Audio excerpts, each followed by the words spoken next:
प्रियकराच्या मदतीने महिलेने पतीची हत्या केली आहे। दृश्यम चित्रपटाप्रमाणे पतीचा मृतदेह घरातील जमिनीत गाडलाय।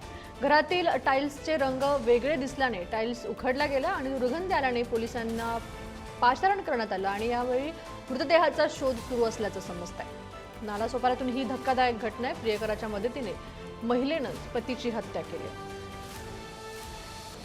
आज 10 दिन से लापता है। मेरे को मालूम पड़ा तब जाके रूम खोल के ताला तोड़ के देखा तो नया टाइल्स लगा था। उसको खुदवाया गया, सब बटोर के गली के आदमी बटोर के सबको दिखाया गया। फिर उसके बाद बॉडी मिली, बॉडी शीशे पड़ा है अंदर में। परसों 3 बजे उसकी औरत भाग गई। अब हत्या कहने का मतलब ये है कि इसके 20 दिन से विजय मिल नहीं रहा है, लेकिन जब 2 दिन से इसकी वाइफ जब गायब हुई तो इन लोगों को ज्यादा टेंशन हुआ, शक हुआ। उस शक के दरमियान पे हम लोग उसका घर खोदना चालू किए और ये सब सर्वेश गिरी करके एक है जो धानोबाग में बिल्डिंग के नाम है अपना भागवत बिल्डिंग के बगल में उसका दुकान है। तो सब मास्टरमाइंड प्लान जो है उसी का है। तर नालासोपाऱ्यातून आपले प्रतिनिधी विपुल पाटील आपल्याशी जोडले गेलेले आहेत। विपुल, नेमकं काय प्रकरण आहे हे?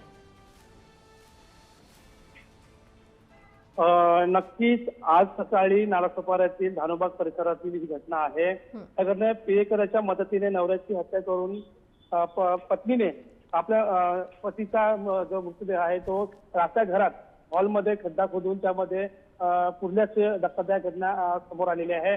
आज सकाळी संपूर्ण प्रकार समोर आलेला आहे।